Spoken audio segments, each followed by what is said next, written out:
Olá e bem-vindo a mais um programa Entre Nós, que hoje vai bater um papo com o Rodrigo Leite. Estava falando com ele aqui, que é homônimo de um grande amigo meu lá do Rio de Janeiro, mas esse Rodrigo tem uma história assim super bonita. O meu também do Rio, senão fica parecendo que o dele é uma história feia, né? Mas a história dele é uma história super bonita, que ele é um dos fundadores de uma ONG chamada Arca. E essa ONG é uma ONG que trabalha com pessoas em situação de rua, em situação de vício, e tem ao longo dos últimos anos aí colhido uma história fascinante e resultados super promissores, não é, Rodrigo? Bem-vindo aí ao programa Entre Nós. Obrigado. Bom, obrigado, é um prazer estar aqui com você para discutir um pouco, falar um pouco sobre o trabalho da Arca. Que tem quantos anos? 3, 4 anos mais ou menos? Estamos agora caminhando para o quarto, finalizando o quarto ano, indo para o quinto ano agora de trabalho. E muito bacana essa iniciativa de ir de encontro à situação mais difícil que a gente pode encontrar, ou seja, aquele cara que perdeu tudo, né? Ele não tem um teto, não tem uma família, não tem uma perspectiva de vida. Da onde surgiu essa iniciativa de vocês de começar por eles? Bom, há 4 anos atrás, um grupo de amigos se reuniu. E nessa reunião que a gente buscou, na época, era enfrentar os problemas de forma geral, do dia a dia. Por quê? Todo dia que a gente acorda, sempre está pior. Não tem nenhum dia que a gente acorda e fala, nossa, hoje está melhor, onde eu estou vivendo, a sociedade que a gente está vivendo está melhor. Então a gente falou, vamos tentar se reunir e tentar fazer alguma coisa pelo que está acontecendo. Porque muitos de nós éramos empresários, alguns ongueiros já, e já fazíamos alguma coisa e não via nenhum resultado prático. E também na política, no setor público, a gente também não via grandes avanços.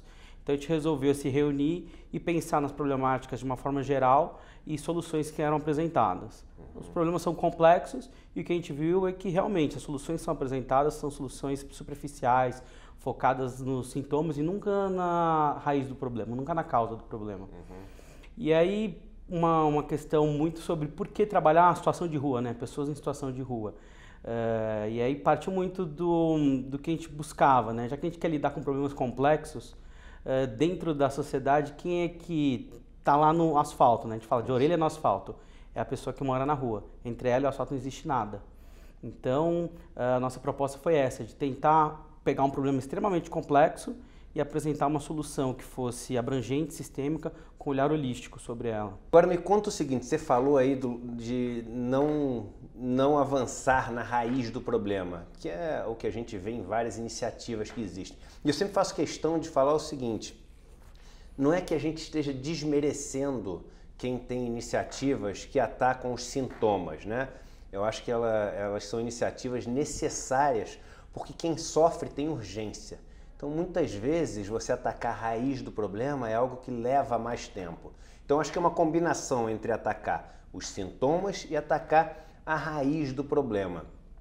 Mas aí, quando você decide atacar a raiz do problema, não é uma coisa tão sistêmica, uma coisa que está tão intrinsecamente ligada ao modelo econômico que a gente escolheu aqui, que fica meio complicado você entrar nesse mundo e resolver mudar, cara? É difícil, né? O que é a causa do problema? É isso, né? A causa, a origem toda é como que a sociedade gera essas problemáticas. E aí está ligada a questão do modelo. Qual que é o modelo que hoje é existente e vigora e que gera todas essas distorções? A desigualdade, os problemas sociais, de forma geral, são criadas tanto pela forma que a gente lida com a economia, como as nossas relações. Hoje se fala muito de uma economia circular, né? De sair daquela economia linear e partir para algo que seja cíclico. E aí quando a gente fala de algo que é linear, que é algo que você pega um recurso, explora, pega energia para depois descartar, você pode aplicar isso num contexto industrial ou até num contexto de uma relação humana, incrível que pareça.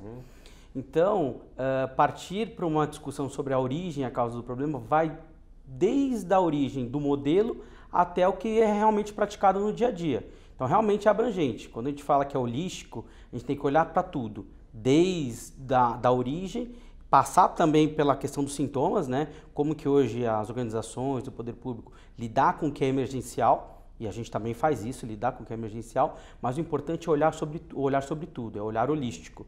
E aí, para isso, você precisa atuar em diversas frentes. Saúde, assistência social, família, educação, enfim, são N vertentes que precisam ser abordadas. Eu tenho uma visão muito crítica em relação ao modelo que a nossa elite escolhe como modelo onde ela quer viver, né? Eu acho que a gente tem muito aquele modelo americano, consumista, etc., e muito menos o modelo europeu, por exemplo.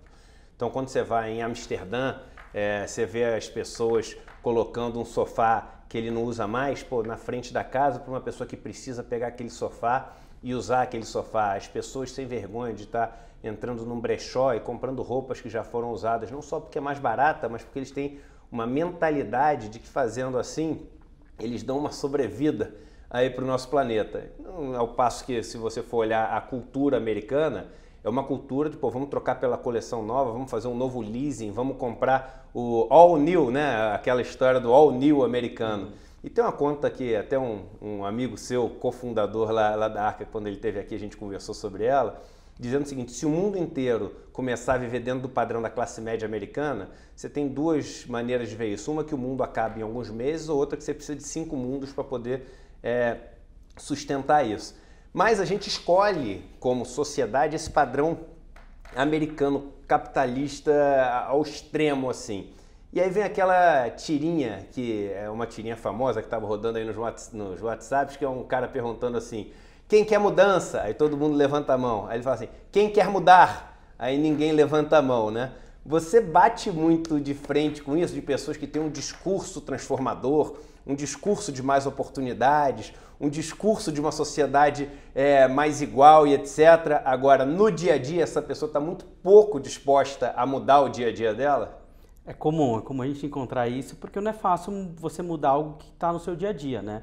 O modelo que é apresentado para você desde que você nasceu é esse modelo, que é um modelo de consumo, né? E aí, na hora que você tenta trabalhar com desenvolvimento social, e você imagina desenvolvimento social, querendo ou não, é gerar mais oportunidades, né, para essas pessoas, de dar acesso a ela, inclusive, a mais performance de consumo, poder adquirir mais coisas, né? Então, se você pensar, se eu desenvolver essas pessoas hoje que não estão economicamente ativas, ou que têm pouco acesso ou poucas oportunidades de consumo, você não está aumentando um problema, por exemplo, ambiental? Uhum. Porque se eu estou falando da base da pirâmide. Isso. Se eu estou elegendo para essas pessoas que vão consumir e vão acabar com o planeta, não é um problema. Por isso que a Arca, dessa forma holística que ela começou a trabalhar, ela entendeu, precisamos colocar essa pessoa de volta na sociedade, uma reintegração social. Uhum. Vamos colocá-la de volta da fila da sociedade, mas ela não pode ser a última da fila. Uhum. Ela tem que ser a primeira da fila. Ela não pode gerar os problemas que originaram o próprio problema dela, ou seja, o contexto de escassez. Ela não pode alimentar o sistema que jogou ela naquela condição. Então ela precisa ser o quê? Ela precisa de alguém que traga o quê? Um aspecto positivo, uma transformação positiva para ela. Então todo o projeto da Arca é desenhado sobre os princípios da permacultura, da agroecologia, enfim, a gente trabalha muito com a consciência sobre a utilização dos recursos, o compartilhamento. Então a gente tem oficinas sobre instalação de painel solar, sobre agricultura orgânica, agroecológica, bioconstrução. Então, como que ela pode cuidar dos recursos do planeta e da sociedade? Agora, você que é um empresário super bem sucedido também no setor de energia, aí você é um cara que já conseguiu alcançar várias vitórias em termos de carreira, né, pessoal. Você viu algum tipo de preconceito dentro do seu meio de estar abraçando esses conceitos de permacultura, de orgânicos, etc? Do tipo assim, pô, Rodrigo virou meio malucão, bicho grilo, agora tá com esses lances aí de sustentabilidade, não sei o quê, excentricidades de ricos bem-sucedidos. Você teve algum tipo de preconceito desse tipo? Eu diria que no começo, acho que eu vi muito isso acontecer há 4, 5 anos atrás. Acho que o contexto de ter tanto problema hoje invadindo a vida das pessoas, então desde um conceito, enfim, um problema de segurança pública ou até falta de água, faz com que as pessoas mudem esse conceito. Então hoje todo mundo está mais atento aos problemas. Então os meus amigos, os empresários, de forma geral, hoje se sente esse desejo de que precisa procurar uma nova solução. Então diria que está acabando esse preconceito.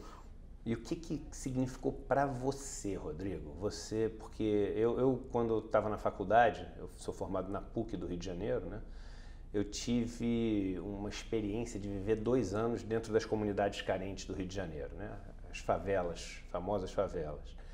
E foi uma coisa muito forte para mim, assim. Porque por mais que fosse um assunto do qual eu falasse com os meus amigos como se compreendesse, quando eu passei a viver ali dentro, eu vi que eu não conhecia nada daquele mundo, era um mundo completamente novo. E foram 2 anos que mudaram para sempre assim, a forma como eu passei a reagir ao que acontece em termos de injustiças sociais. O que significou para você entrar nesse mundo e ter contato com essa realidade tão dura, talvez a mais dura de todos, que seja a realidade da rua, do vício, do abandono? É uma mudança, né? Totalmente. Você sai de uma bolha. Eu diria que eu saí da bolha quando eu trabalhava numa empresa na área de construção e trabalhava praticamente na área financeira, fazendo operações estruturadas de financiamentos. Então, eu vivia naquele mundo atrás do computador, falando de números. Até que um dia, meu líder na época, acho que de forma consciente ou inconsciente, ele sabia qual que era o meu destino, qual que era o meu propósito e me colocou para lidar com população ribeirinha e indígenas no meio da Amazônia. Ali, para mim, eu diria que já foi o início de encontrar esse caminho, porque ali eu já vi outra realidade.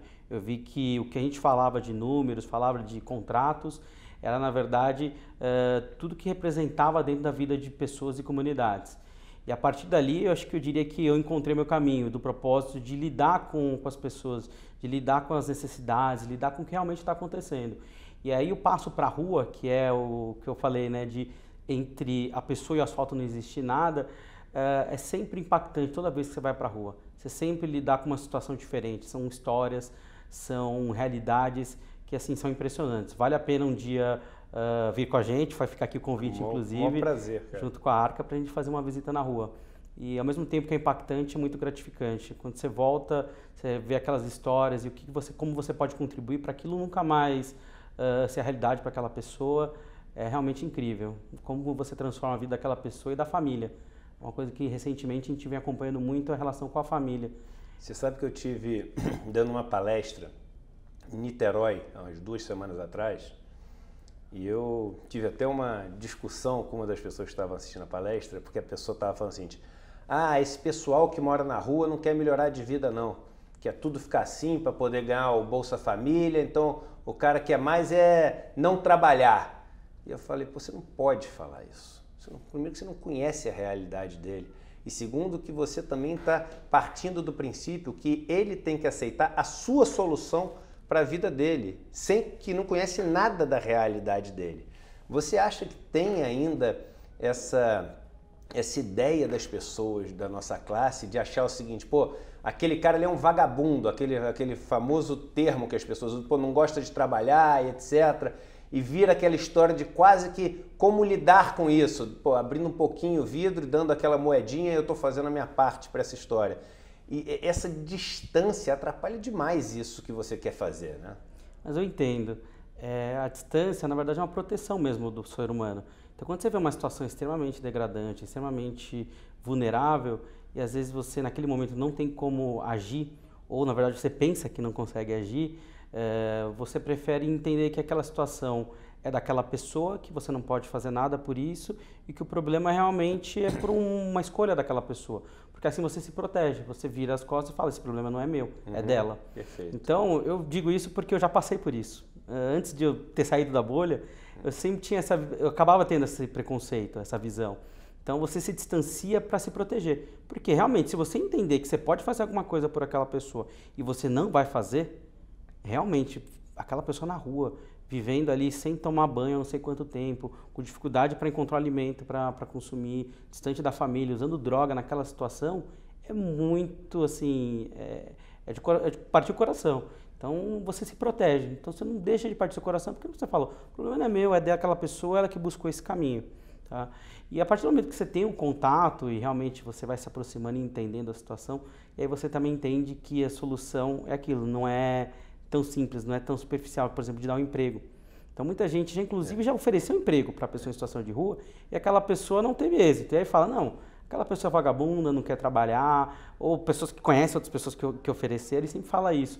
Só que realmente a solução não é tão simples, não é só você trabalhar. É a ponta do iceberg. É a ponta do iceberg, ela é complexa, ela passa por uma série de questões daquela pessoa. Então, realmente só tendo contato e se aproximando para poder entender. E pessoas que queiram ajudar a Arca, seja financeiramente, seja um dia indo com vocês ou voluntariando, vocês devem ter um grupo de voluntários que ajudam vocês, como é que elas podem fazer? Bom, hoje a gente tem um programa de voluntário que são aproximadamente 200 voluntários atuando. A gente tem alguns programas de captação de recursos que envolvem doações recorrentes. Você faz uma pequena doação de R$50, R$100 por mês para a Arca.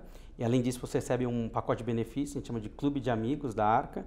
Então você doa e ainda recebe algum desconto, por exemplo, em livraria, para comprar algum produto, uma assinatura de uma revista.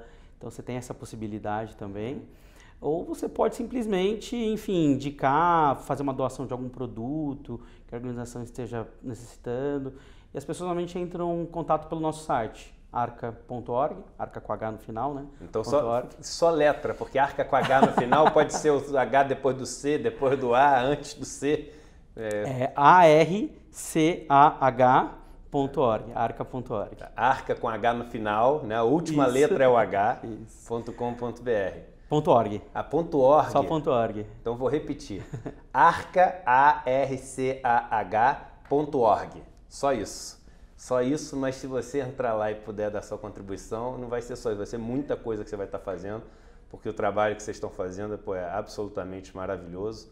E eu acho que são essas sementes que dão esperança que ainda existe dentro da sociedade essa força para mudar, né? Porque muitas vezes as pessoas ficam desanimadas achando o seguinte: não dá, entendeu? O negócio é sistêmico, é o mecanismo, a palavra que está na moda agora, né?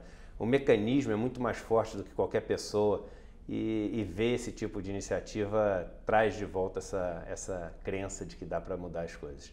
Muito obrigado aí pela presença aí no programa, Rodrigo, e muito sucesso aí para o seu trabalho na Arca. Obrigado pela oportunidade e obrigado por acreditar junto com a gente.